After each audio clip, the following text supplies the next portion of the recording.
Hello बच्चों, स्वागत है आप सभी का मेरे YouTube channel CAT coaching Dagarwa में। मैं मोहम्मद इश्तियाक सर आज आप लोगों के बीच लेकर आया हूँ क्लास 10th का जो दरक्षा बुक है, कहानी वाला पार्ट। इसमें दो है, एक रोशनी एक दरक्षा। उसका चैप्टर नंबर 4, ये चैप्टर 4 है कटी हुई साख। उसके मुसन्निफ कमर जहाँ हैं। कमर जहाँ तकरीबन 1951 से 52 ईस्वी में समस्तीपुर ज़िला के मरदुमखीस गांव बुजुर्ग द्वार में पैदा हुई। उनके वालिद का नाम सैयद अताउल हक है। उनका गांव ही उनका आबाई वतन है। आबाई वतन जहाँ से उनका ख़ास ताल्लुक़ था। वह सुंदरवती महिला कॉलेज भागलपुर में उस्ताद थी। चारागिर 1983, अजनबी चेहरे 1991 में, और एक मजमुआ उसने लिखा था यादनगर। ये तीनों उनके लिखे अफसानी मजमुआ है। हरफ आगही उनकी तनकीदी मज़ामीन है। क्लियर है? ये उनका हालात ज़िंदगी से आपको ऑब्जेक्टिव निकला है। अब थोड़ा सा इनका क्वेश्चन आंसर का कहानी वगैरह देख लेते हैं कटी हुई साख का। तो उतार लिया, इसका स्क्रीनशॉट ले लें।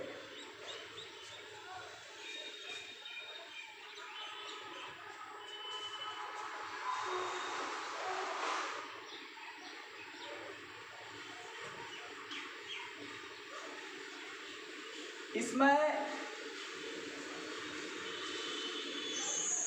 कमर जहां एक ही खास पहलू को बयान किया है। कटी हुई साख अर्थात कहने का इसका यह गर्ज है कि किसी पेड़ का एक कटी हुई टहनी के माने में। साख के मतलब टहनी होते हैं ना, तो कटी हुई साख यानी कटा हुआ डाल, टहनी आप मान लो। अब ये इसमें दिखाया है, एक असद नाम का आदमी को किरदार बनाया है। कौन? असद। ये शख्स बहुत ज़्यादा रुपया कमाने के चक्कर में अपने मुल्क को छोड़कर दूसरे मुल्क में चला जाता है। जब ये आदमी दूसरे मुल्क में जाता है तो कहा जाता है कि वो वहाँ पर रुपया पैसा तो खूब कमाता है। जिस मकसद से गया था वो कमाने के मकसद में कामयाब है। लेकिन वह जब उस मुल्क से, जो दूसरे मुल्क में कमाने के लिए गया था, वहाँ से अपने मुल्क में वापस आता है, तो वापस आने के बाद वो अपने ही समाज में, अपने लोगों के बीच इस कदर अनजान सा हो जाता है, इतना अनजान हो जाता है, लोग उनको अपने दिलो दिमाग से धीरे धीरे भुलाते चले जाते हैं। वो जो अनजान हो जाता है अपने नगरी में आकर, अपने मुल्क में वापस आकर, तो गोया उसी को दिखाया है कि वह एक कटी हुई साख के मानिंद हो जाता है। यानी एक टहनी को अगर किसी पेड़ से काट दिया जाए तो वह मर जाएगा। वो ना फूल देगा, ना फल देगा, ना उसमें जान रहेगा। ठीक है? तो कमर जहाँ का असल गर्ज मुख्तसर सा में यही चीज़ दिखाने का उसका मतलब था कि यह असद नाम का आदमी जो खिलजी मुल्क में रुपया कमाने के लिए जाता है, रुपया वो खूब कमाता है, लेकिन रुपया कमाने के चक्कर में वो अपने ही घर में, अपने ही समाज में, अपने ही मुल्क में जो उसके अपने लोग थे उनके बीच वो एक अनजान हो जाता है, कटी हुई साख के तरह। क्लियर है? मुख्तसर अफसाना है, इसलिए मुख्तसर सा में किस्सा शॉर्टकट में देखते जाइए, निकलते जाइए।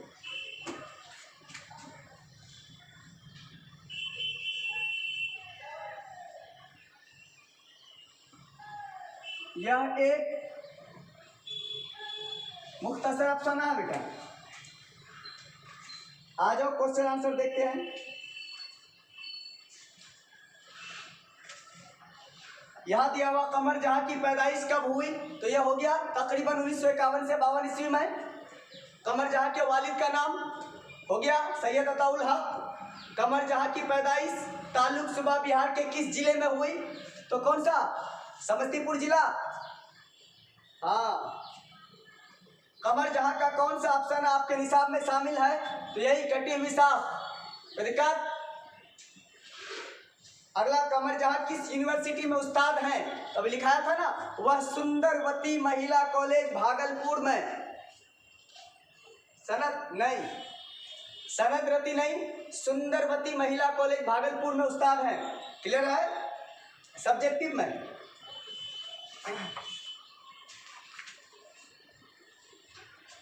उर्दू के 5 अफसाना निगारों के नाम लिखें।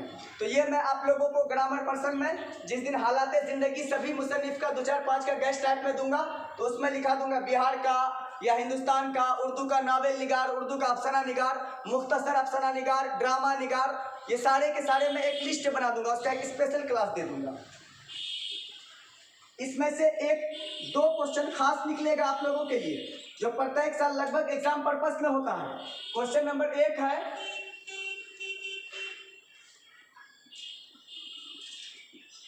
कहानी का अनुमान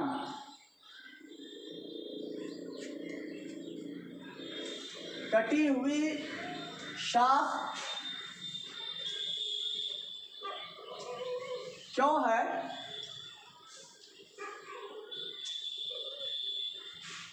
वाज़ेह करें। तो इसका जवाब में लिखिए, सटासट कलम चला बेटा।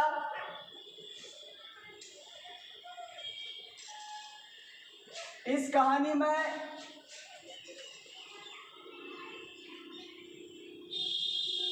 कमर जहां ने एक असद नाम के शख्स को किरदार बनाया है, जो बहुत ज्यादा रुपया कमाने के गर्ज से, इस जगह आप रुपया कमाने के गर्ज से, रुपया कमाने के खातिर, रुपया कमाने के लिए, आपको जो बेहतर लगता हो आप लिख दो। रुपया कमाने के गर्ज से खिलजी मुल्क जाता है,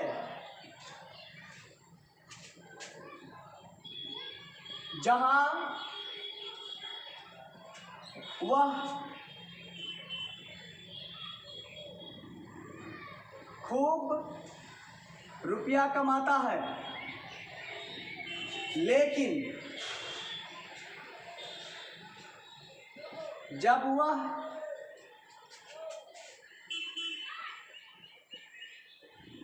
अपने मुल्क में वापस आता है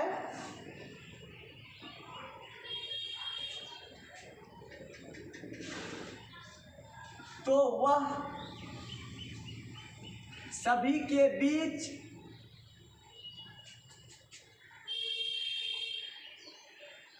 इस तरह से अनजान सा हो जाता है, जैसे किसी दरख्त का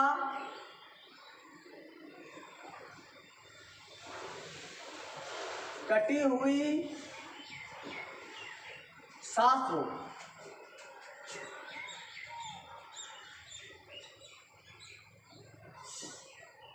इसी अनुमान के मुतालिक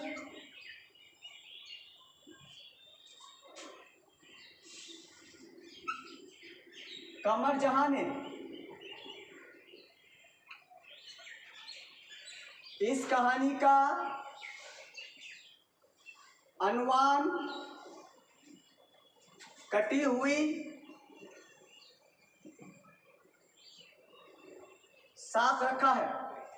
क्लियर है? उतारो इतना सटासट।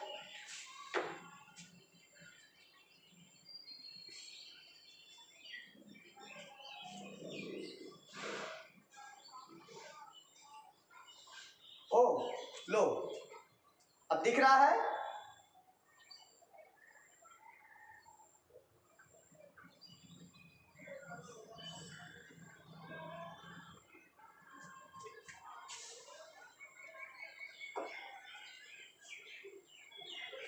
मिटा दे बेटा। चलो ऐसे ही शांति से बैठ के पढ़ो, मैं चैप्टर चैप्टर निकाल देता हूँ। सिर्फ हल्ला नहीं करो तुम लोग बस। गर्मी है। तो कल से तुम लोग इंटरनेशनल वाला पंखा साथ में लेते आना, 10 टका 20 टका में मिलता है मार्केट में। लो गर्मी है, टकला खोल दिया। अब इसे ही देख देख के सब्र कर लो तुम लोग। क्वेश्चन नंबर अगला है बेटा, मुहाजिर अदब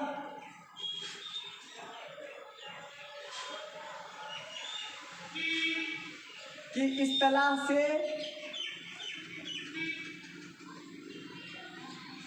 आप क्या समझते हैं? या ये 2 नंबरिया में देता है, मुहाजिर अदब पूछता है पढ़ता 1 साल, आप इसको VVI कर सकते हो। हर साल में यह खतरा होता है पूछने का। या आप ऐसे भी लिख लो, मुहाजिर अदब क्या है, ठीक है। जवाब लिख लो। मुहाजिर अदब सिंपल वे में जान लो, एक अपनी मौखिक भाषा। देखो हर मुल्क का जो रीति रिवाज है, कल्चर है, माहौल है, भाषाएं हैं, रहन सहन है, वो सब अलग है ना। वहाँ का अलग है, सऊदी का अलग होगा, हमारे हिंदुस्तान का अलग है, सब मुल्क में फ़र्क है। तो वही जो फ़र्क है, अलग अलग मुल्क का अदबियात जो एक दूसरे मुल्क से मेल नहीं खाती है, वही मुहाजिर अदब है। क्लियर?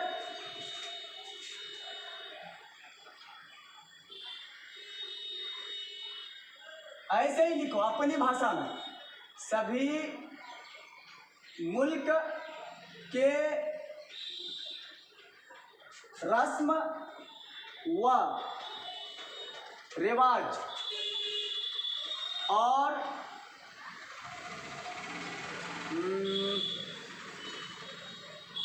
रस्म व रिवाज और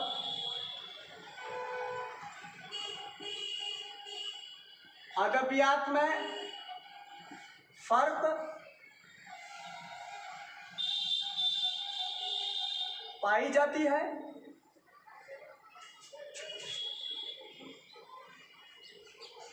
जो एक दूसरे से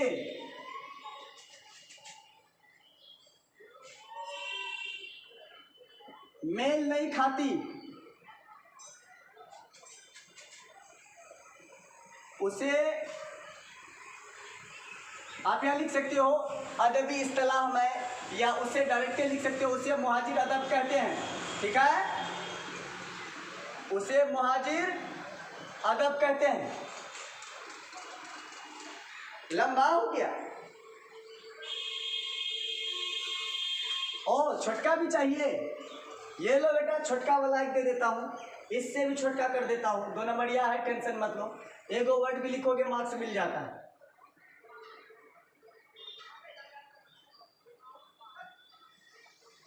वह रस्म व रिवाज जो अलग अलग